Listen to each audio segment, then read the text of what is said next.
with us the economic freedom fighters' Floyd Chibambo.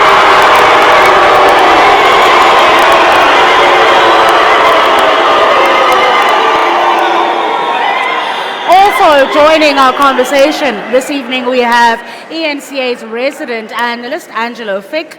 We have Wits academics, Professors Mtende Mhango from the School of Law and Daryl Glazer, who is from the Department of Political Studies. And we have Baldwin Ndaba, political reporter of the Star newspaper.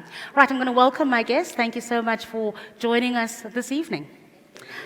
Jeffrey, let me start with you. As I mentioned in my introduction, this is a city that is possibly the biggest prize because of its contribution to the national fiscus, its contribution to, the economy and in many other ways. So I'd like you to give me 3 things that you feel as the ANC over the past 5 years you've done very well, and then 3 things that you should have done better in.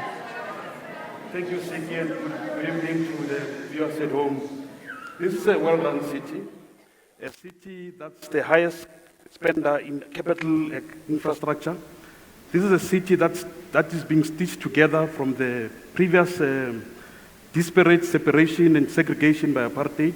I mean, you can see the mine dumps that are separating Soweto and the inner city. There's a plan to deal with the mine dumps. So we've done well in the corridors of freedom. We've introduced BRT. There are free Wi-Fi hotspots in the city, and there are What should you have done better? Well, we have accelerated the expansion of human settlements. We have done well with Fereng, South Hills, Bootsrand, and others, but we should have done better. The electrification of informal settlements have started, but it's not yet there, but we're getting there. All right, let's bring in the DA's Herman Mashaba here. You've heard what Jeffrey Makubo has had to say. I'd like firstly to hear what you make of the progress that he says that they have achieved, and what would you do differently as the DA? Well, it's actually quite interesting and unfortunate for the ANC to claim any victory, particularly the last 5 years of the new administration, because ever since they took over power in 2011, unemployment in this city has gone up by 3-4%. And unemployment is the biggest issue facing our community here. The number one issue, if you go on a campaign trail, you talk to the people. Yeah. Unemployment is the number one issue. They are saying to us, Ahmed Mashaba DA, please take over our city to provide us employment opportunities. So what we are saying as a DA, our number one priority is going to be job creation. And we want to create jobs. How are you going to create as a facilitator? Those jobs? Yeah. Our role as government is going to be the facilitator. Employment focus to us is going to be working with small businesses, because we believe the only way we can create jobs in this city is to encourage entrepreneurs, encourage small businessmen and women in this country to be the ones employing our people, and actually work with them without having any political affiliation, because it is important when you run a city like this or a country, ensure that you give all the citizens equal opportunity. We must run an inclusive economy where we give equal opportunities to everyone. Okay. Floyd Chibambo of the EFF. Could we settle down, please, so that Floyd can hear my question? Floyd Chibambo of the EFF. As everyone points out, you don't have any experience yet in running a municipal government. Firstly, what do you make of what the ANC and the official opposition have said, and what would you do differently when you come into power? Thank you very much, Siki. And first, it's very good to be back on this stage. The last time I was here, I was collecting a master's degree. I will come back very soon to collect a PhD. Now, the number one priority of the EFF Could we settle is to down, create please? jobs for the people of Johannesburg. We're going to reignite industry and make sure that Johannesburg becomes the productive capital of South Africa, because a city has to create jobs. You cannot have a city that is not labor absorptive. The number of people who have got jobs in Johannesburg has declined radically under the ANC rule. The informal settlements are increasing every time. Majority of the people do not have access to basic services. The EFF, when we take over, are going to make sure that we create jobs for the people. We're going to make sure that everything else are going to do it perfectly. The people of Alexander, the people of Diepsloot, the people of Tembelihle, the people of Kliptown can look up to us knowing that when we take over, we're going to make sure that they've got better lives and they live like white people who are being taken care of by the ANC now. All right. The DA is a toddler party. It cannot do anything. The mayoral candidate has just joined politics, meaning that is a toddler who will never help with anything. I think I'm struggling to hear you, and I suspect that we have other people who are struggling to hear. Could I ask that the party members please take your seats and let's try and hear what everybody is saying. I'm going to ask that you take your seats at this time.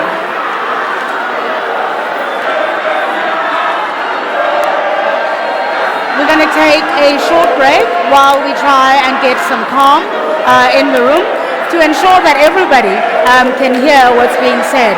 I think at the end of the day, everybody who's here would like to hear from their party leader. You at home would like to hear from him as well. We're going to take a short break now. When we come back, we'll continue our conversation with the three main political parties.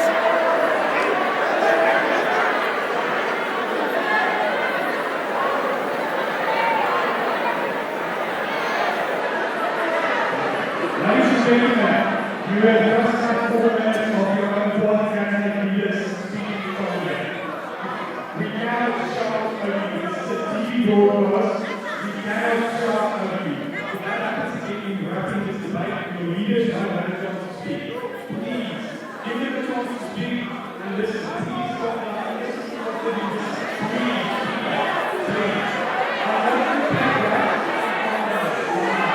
Ladies and gentlemen,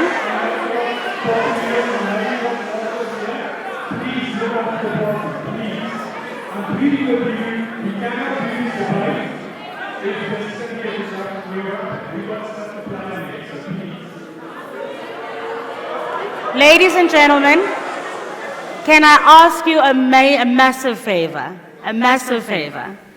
Everybody here on the stage is going to get equal time. They're going to be able to share what their vision is for you.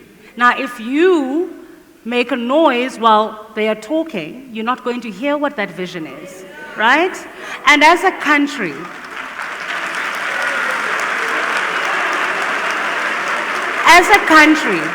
have we not reached a point where even if you don't agree with the other person, you will at least hear them out, right? Your leaders are here to speak for you. You will get a chance to ask them a question, so I beg of you, let's just hear each other out, please. Thank you. 1 minute to air. Pardon? That's why they make lots of noise. Aye, man, Winner Floyd. Why now?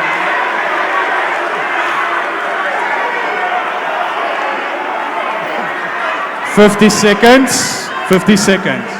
How many? Then I'll go straight then, okay. Angelo, I can't see you, but be ready. Thanks. Guys, we are 30 seconds to air. I really hope that I can trust you to please keep it as quiet as possible. Okay. How long is this segment? How long is the segment?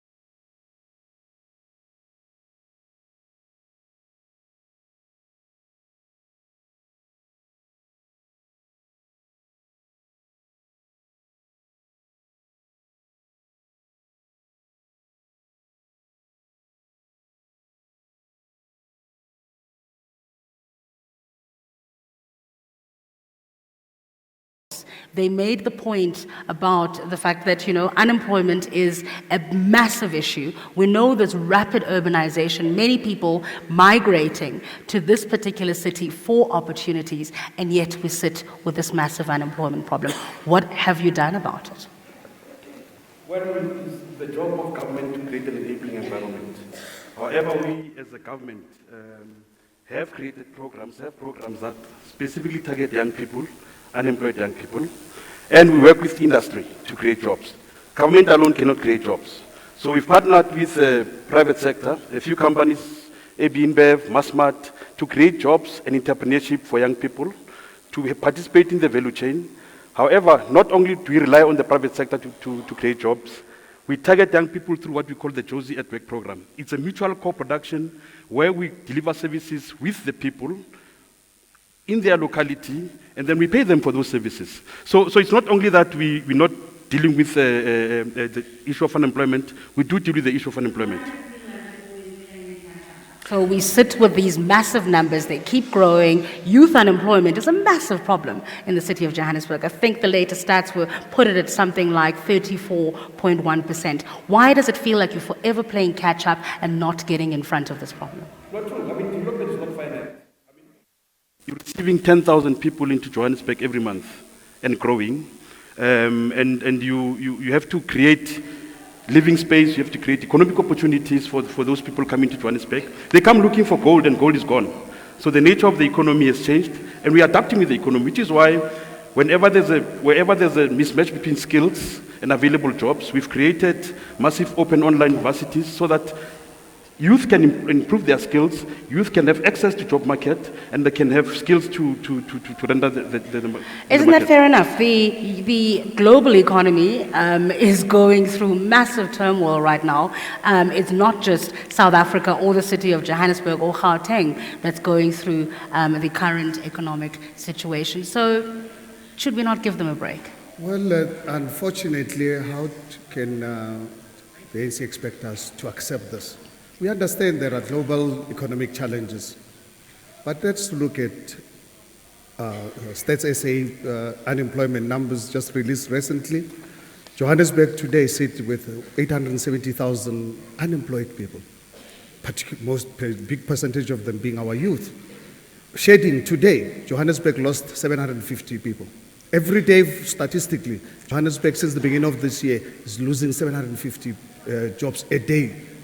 We're seeing a jobs bloodbath. But then let's look at same country, Cape Town.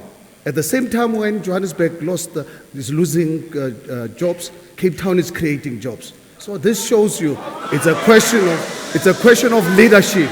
It's a question of political will to really deal with these issues. Because when Johannesburg sheds 66,000 jobs, and at the same period, same time, same country, Cape Town creates 4,000 jobs. Is it enough? 4,000 jobs is not enough. Absolutely not. And look at the unemployment let's rate. not pretend that Cape Town has no unemployment. No. Let's look at what that statistic is as well. It's also in double digits. This is a national problem. No, yes. Siki, what is happening? The same number of people coming into Joburg every month, Cape Town is facing the same problem of more and more people going to Cape Town to look for opportunities. What we are saying is let's bring the issue here at home. It's a question of leadership. It's a question of government creating that enabling environment. Because one thing the ANC government is failing to realize that we need business, we need small business in particular. We need to create that environment for them to operate. Floyd. I thought Jeffrey is going to improve from the lies of Pakistan. Whenever we debate, Pakistan tells lots of lies. One, Massmart was agreed by the Competition Commission that they're going to source about 30% of their products locally. They're not doing so now. Johannesburg has not initiated anything that creates jobs out of Massmart. Massmart has not added any value to the job creation crisis in South Africa. Even before the global economic crisis, South Africa's unemployment was way above 80%. It's a structural problem which is caused by the neoliberalism that defines the ANC government. And they fail to understand that. And the reason why we say give us the power, we're going to protect industry deliberately. when there's an agreement with the retail stores, like the shelf owners, are going to make sure that there is industrial zones that produce goods and services that must be fed into those shelves. And in that way, you create jobs. That is what we're talking about when we talk about protected industrial development. Look, there's a legislative framework in South Africa currently that allows for a special economic zone. Why Johannesburg is not a special economic zone, we do not know. We do not understand, because other areas, Durban has tried to do something, it's failing. Port Elizabeth is trying to do something, it's failing. Why is Johannesburg, with the highest city population, not a special economic zone to explore the incentives that come with that, the building allowances, and the industries that are labor absorptives? And yet, it still makes a significant contribution to growth. You can't run away from that. Look, the significant contribution of Johannesburg to the economy is through the financial sector, because the head offices of most of the banks are here. That is why they're contributing significantly to the economy. But in terms of the labor absorptive industrial sectors, Johannesburg is declining in terms of jobs that have to be created. The EFF is going to take over the city, reignite industrial development, and make sure that it's done for the people. The ANC is failing to have a clear understanding of that basic logic. Why? Because they don't love school. They don't go to school. Their president knows nothing. The mayor knows nothing. The premier knows nothing. I've got to ask you to pause there for a moment. I did promise you some political assessment and also some questions from our panel of experts. I'm going to go to them now. They each have one question each for this round, or a comment. Could we hear from them, please? Darryl Blaze, Wits Political Studies. I'm about bringing local closer to the people. At national level, we complain that we don't have constituencies. Well, we've got them at local government level. We try to introduce participatory democracy with the ward committees, but we know from research that the ward committees don't work. I'd like to know what the parties propose to do to ensure that local government is closer to the people, that there's more participation from the people, and that people have a better sense of who's governing them and a better sense of access to them. What do the parties propose to do about this? Thank you. I didn't hear the question. What he's basically said is he'd like to know how the parties, and each of you can respond to this, plan to bring government closer to the people. He's saying ward committees are not working right now. This is at the coalface of where people are in their local communities. How are you going to make sure that local government actually functions? Well, we have to improve the ward governance system.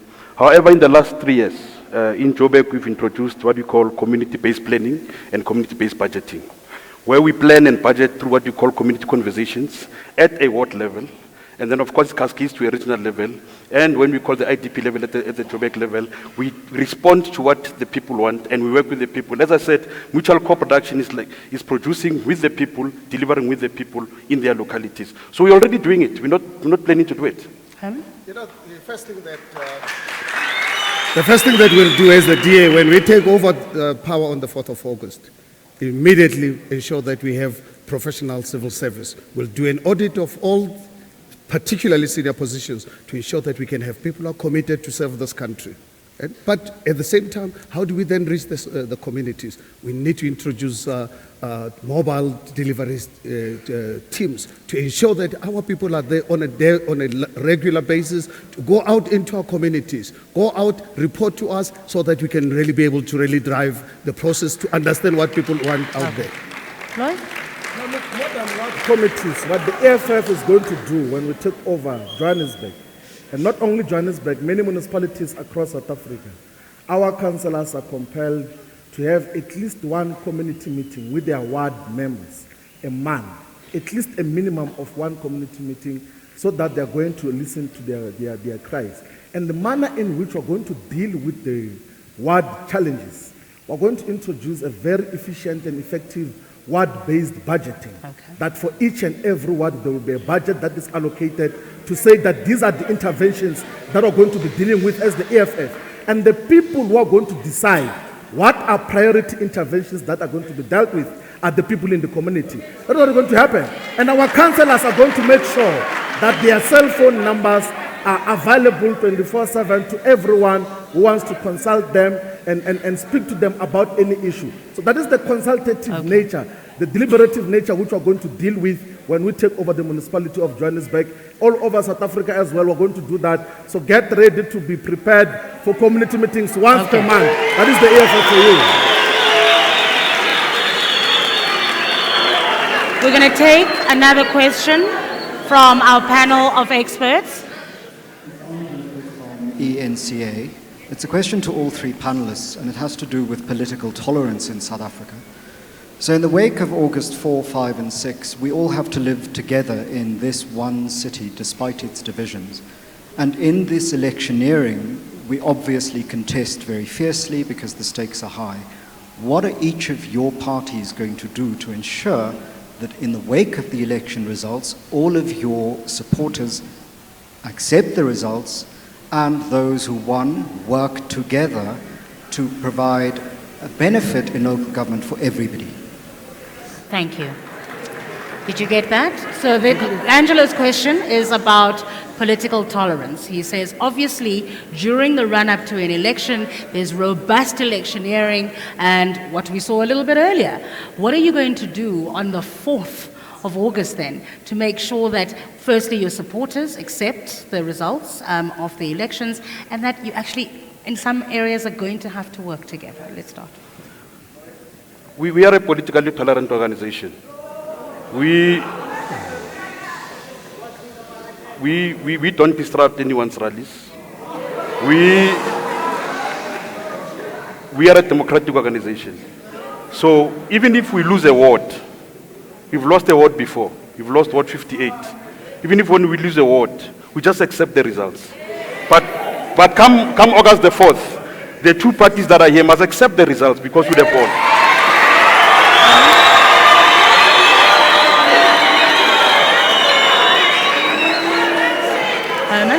You know, Siki, it's actually quite worrying and disturbing what the ANC government is doing, particularly here in Johannesburg. Already, very worrying signs. I laid with our team complaints with the IEC. We're expecting ANC actually tomorrow to come back to us on the complaints that we've lodged. Already, when the city is bleeding jobs, we're seeing a bloodbath. Instead of using money to create jobs, opportunities for our people, provide services, people of Alexander don't have water and whatever. Are those complaints related to political intolerance? So what we're saying is to actually demonstrate that there's just no tolerance for them to understand their limits. Fortunately enough, as a political party, known all over the country to really be the country that respects the rule of law. And that's something that we will always respect. Come the election results, as the Democratic Alliance, whatever people of Johannesburg decide, it will be the final vote that is going to be accepted. Right?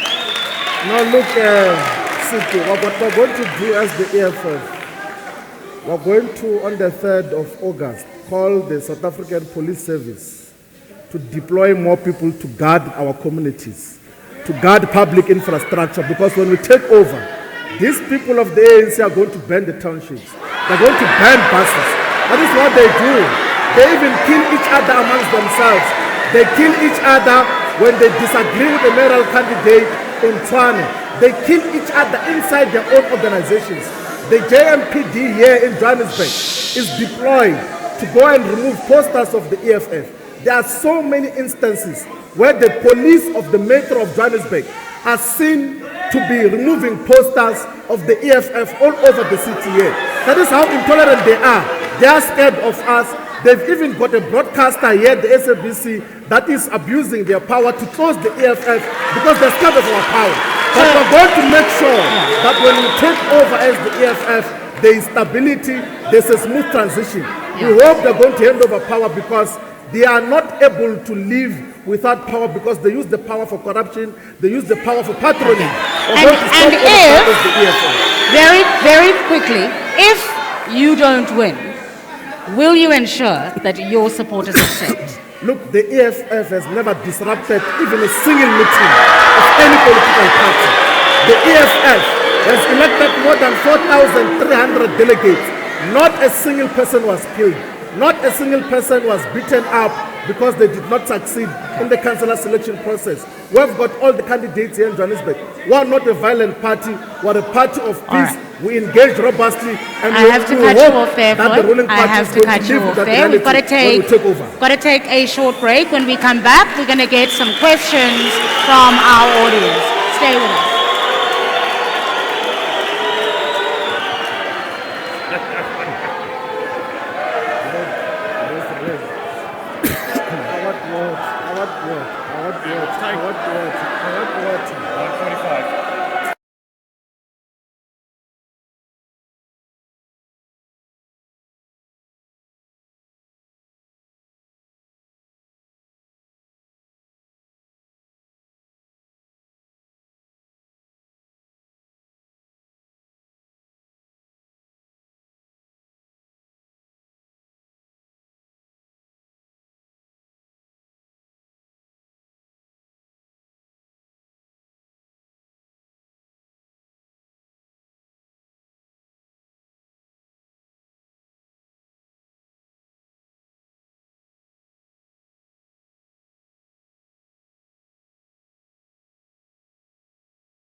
Get some questions from our party political supporters here, but before we do that, we're back to our panel of experts, getting the third question from them. My name is Mtende Mhangu. I'm a professor of law at Wits School of Law. My question is directed to all the three panelists there. You know, many of the service delivery protests that we have seen, witnessed over the years and continue to witness, a sign that more needs to be done. But more importantly, they are rooted in the constitutional promise. The promise of access to water, housing, safe environments, and social security, and many other things, which are enshrined in the Constitution. How will your governments ensure that the promise of the Constitution is a lived experience for many millions of South Africans? Thank you. You heard that. Not quite Right, clearly. so he says obviously the Constitution promises a lot of things to us. There are aspirations that we live up to, the access to basic services, housing, water, and so on. How are you going to make sure that the Constitution is actually a living document rather than the paper that it is right now? But the first thing we need to change is the spatial pattern. The building of houses on the periphery of the city, generally that's where the poor settle when they come into the city, needs to change. We need to densify, and we are doing that with the corridors of freedom. Densify the corridors of freedom, densify the inner city, densify different human settlements. To do that means that you bring people closer to opportunities, closer to services, closer to amenities. So we must create human settlements where people can live, can work, can play, so that there can be access to water, access to electricity, and access to basic amenities. However, as we speak, the level of service one at the minimum is there in the city on the periphery, but there are services of water and electricity. You know, Siki, For us to really be able to provide services to our people, firstly, we need a functioning economy. Because when you have a functioning and growing economy, you have more revenue, people pay more taxes. Then when you collect more taxes, with the realization that when you collect taxes, it's not for you and your party. This money belongs to the community. You spend that money, make sure that there's no corruption. You deal with corruption, make sure that corruption is dealt with as a public enemy number one to the people. Make sure that you put in the right professional people who are there, committed citizens of the city, to ensure that delivery happens at that level. Because one thing, if you look at our communities, particularly the informal settlements, we need to accelerate our infrastructure spend. We commit as the DA, when we take over, the biggest percentage of our spend in infrastructure will go into these communities, because we have a constitutional responsibility to ensure that our people receive service. Now look, Siki, there's the term of apartheid spatial planning basically meant that those who work are staying very far from the places of work, right? Now, the ANC government has not done anything in bridging that gap of apartheid spatial planning. Why? Because they've not taken industry to the people. They've not taken the people closer to industry. Look at the RDP houses that are constructed by the ANC government. They're in Tepisong, they're in Bramfisher. There's nowhere closer to work to there. They are dumping them far off in the outskirts of the city. They're not bringing them closer to the city. The EFF is going to take decisive action to provide free basic housing, including in the city. Look at what is happening at Joburg Hostel. We are going to make sure that our people have got access to basic services that is necessary. We're not going to take the money of the city and build bicycle lanes in Sandton. We're going to take that money and give houses to our people and make sure that they've got access to water. Questions from the audience members. Please settle down. Remember what we said a bit earlier. Please settle down. We'd like to hear. I'm going to take each of your questions back to back, and then we'll get a response from your leaders. Let's start with you, sir. My name is Mulifi. I'm from Joburg in the park. And my question goes to Mr. Herman Mashaba of DA. My question is, today as we speak now, the Midval is burning. And it burns because workers, your own employees in the very same municipality, you are not listening to your workers, and the first issue you are saying that you are going to tackle is unemployment. And we heard that from some workers that one of the issues is that you are not promoting people of color, you are only promoting white people, and you are only hiring white people in the municipality. Now I want to know, with such arrogant leadership of Midval, of DA, why should humble people of Joburg and Midval vote for you? Thank you very much. Let's settle down. Let's settle down. Let the lady ask her question. Please ask your question. Just clarification to the brother who just went before me here. The Midval. Please ask your question.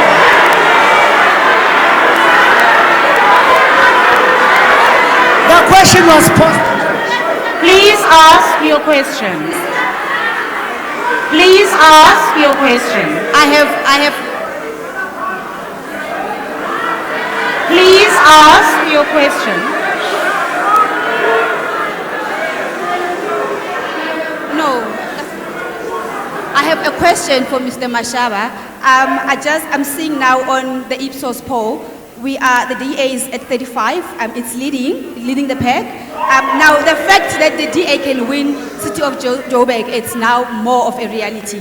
Now my question is to you, Mr. Mashaba, because you promised to pick it up into 7 one for each region when you do come into power. Can you just elaborate further to everyone who's here? How will that help with job creation?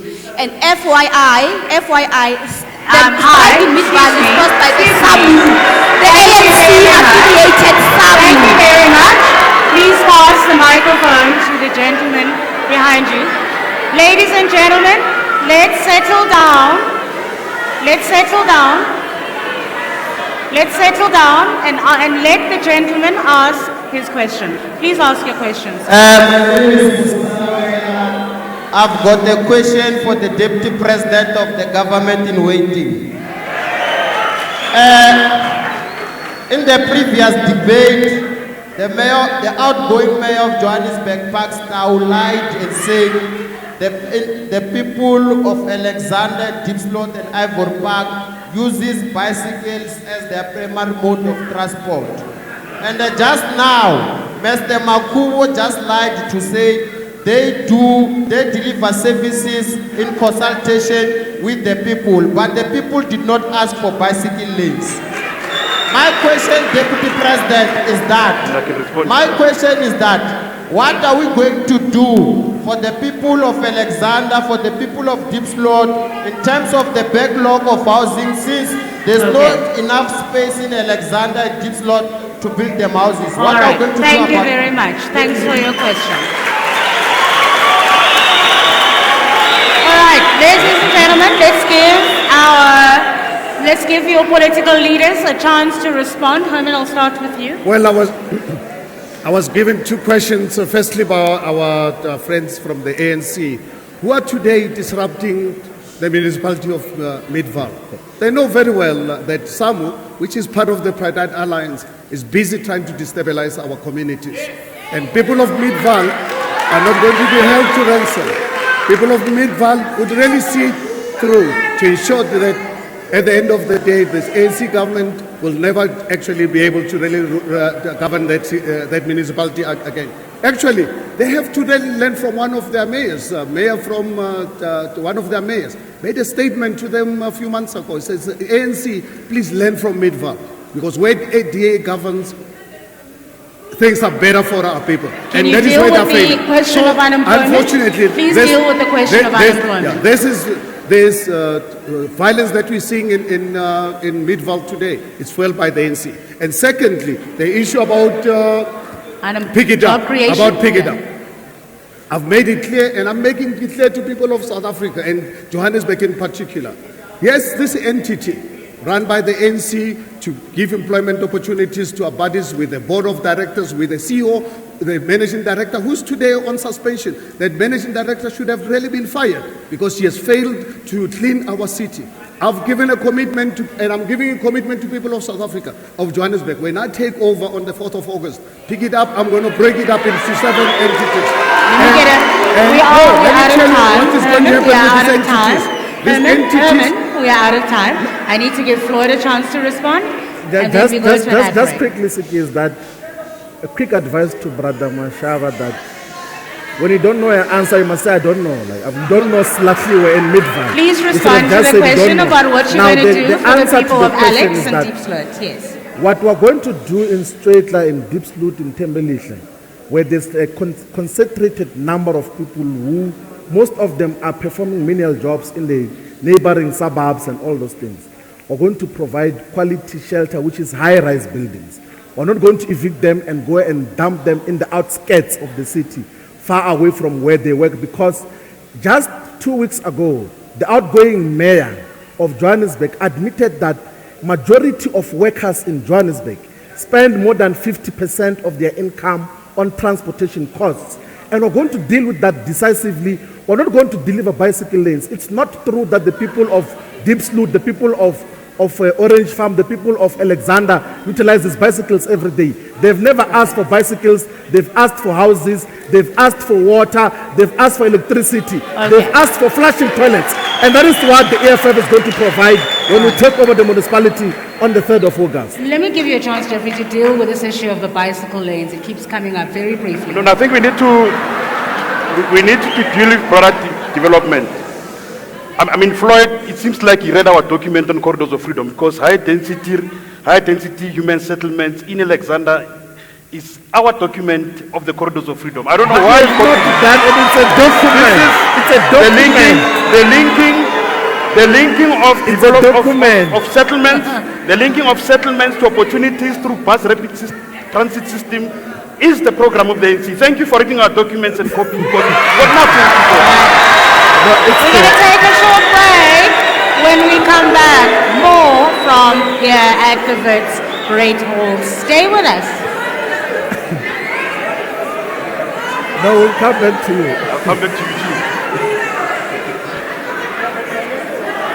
What have we got left? Time is moving.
University here, as well as other residents. So let's start with the first question from there. My name is Siki Mgabadeli. I'm a Wits student.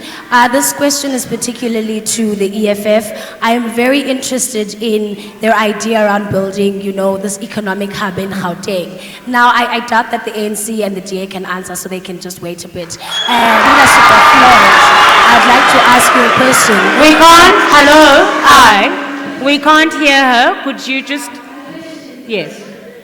How are you going to prevent corruption within this economic hub that you are trying to establish in Gauteng? Because we all know that corruption has been a problem and is a problem today. Thank you. Thank you.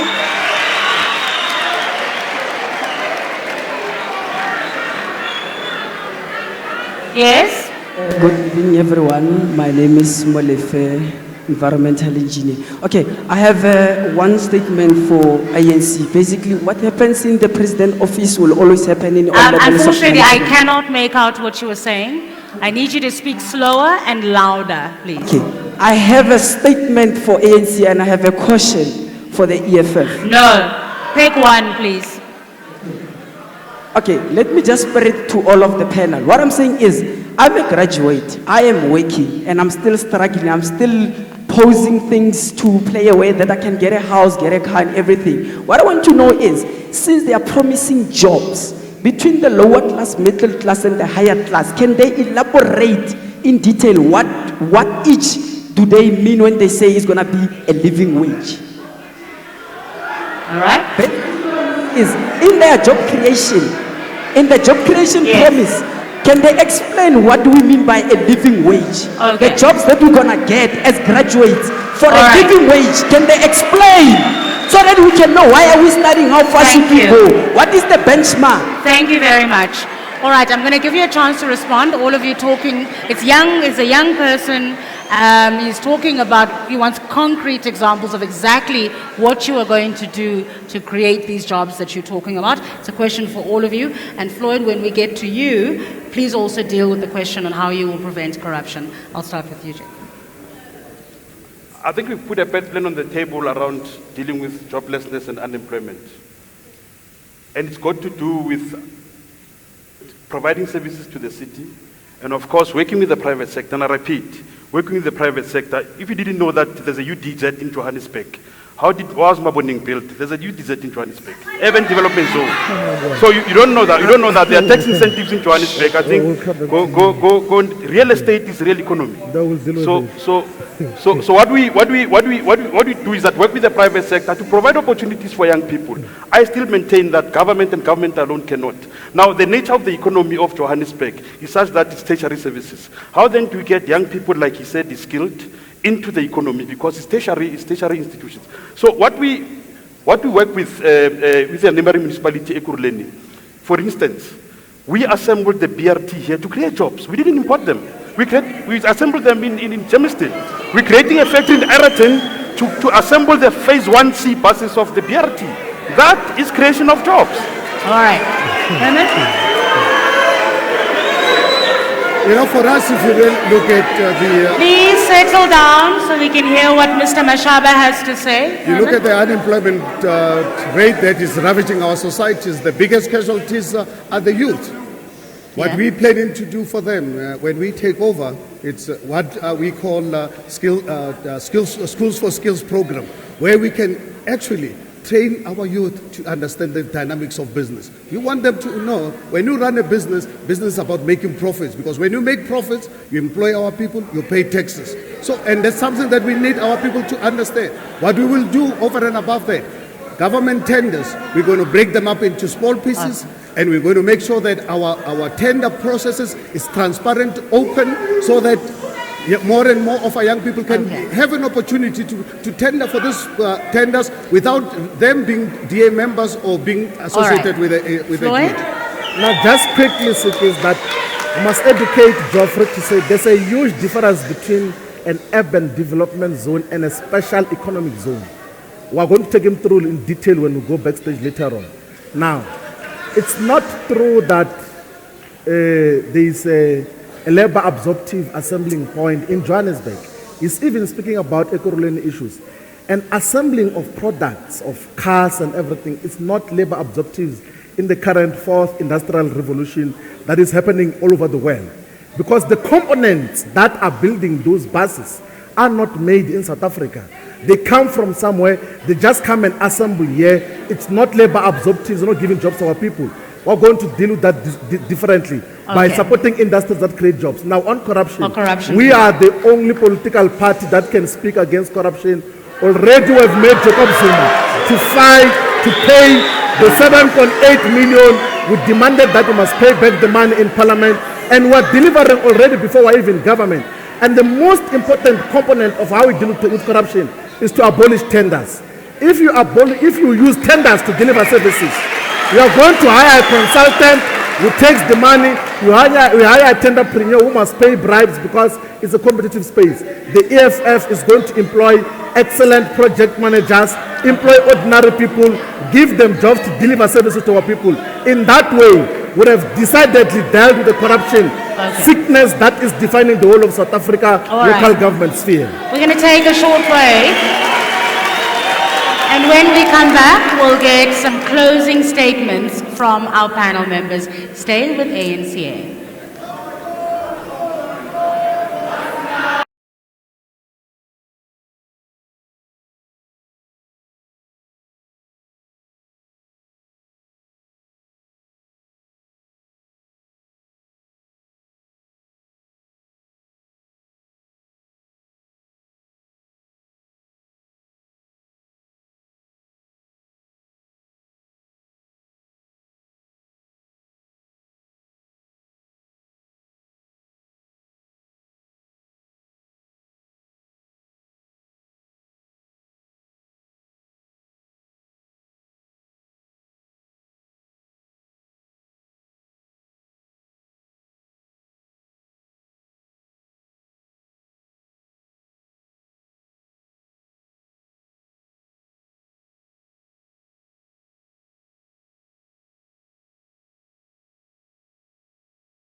Elections here at the Wits Great Hall in Johannesburg.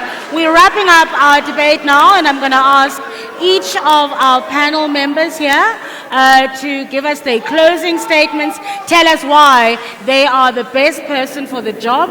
Time, gentlemen, is very limited. Each of you has 2 minutes. Yours starts now. The ANC has a proven track record of delivery. It's taken this city from being a bankrupt city led by the predecessors of Mr. Mashaba here into a financially sustainable city that's got enough resources to invest in bettering the lives of the people. The people of Johannesburg must vote for the ANC because it's the only party that can better the life of people. And finally, I just want to say to my friend Floyd. He's speaking to you now. I just want to say to my friend Floyd, who says that he'll continue educating us on economy and all that. just to say I walked this podium long before he could walk it. Madam Mashaba, your 2 minutes starts now. Now, the voters of Johannesburg have got a very important decision to make on the 3rd of August. The city of Johannesburg needs a government that can create jobs, it needs a government that can fight corruption, the government that can deliver service to our people. Fortunate enough, the ANC failures are there for everyone to see. I don't have to elaborate on that. And at the same time, unfortunately, my friend on the right, with all these wild promises that he's making, I really don't know where the money is going to come from. I'm saying to you, the voters of Johannesburg, please don't treat diarrhea with laxative. You'll be committing suicide. Floyd, final word. Now look, the EFF represents new hope for the people of South Africa. So we call on the voters of Johannesburg to vote for the economic freedom fighters. Ladies and gentlemen. We call on the people of Johannesburg to vote for the economic freedom fighters. It has been illustrated here that we understand what we're talking about. We understand the special challenges that are confronting Johannesburg. We understand the industrial decline that has characterized Johannesburg under ANC rule. When the EFF takes over, we're going to reignite the industrial development of this city to create jobs for our people, even for those who are still coming to Johannesburg. They must be rest assured when they arrive here, they're going to be allowed to be welcomed to a city that creates jobs for them and takes care of all the students. Because it's only us who say in our manifesto that we're going to make sure that all students who are in Johannesburg are properly accommodated and supported with services. Thank you very much. Thank you. And that's where we leave it for this particular debate. I hope you've learned something about the party that you support and maybe from those that you don't. Next week, do tune in for yet another debate here from the Wits Great Hall. This time, the battle for the city of Tshwane. Good night.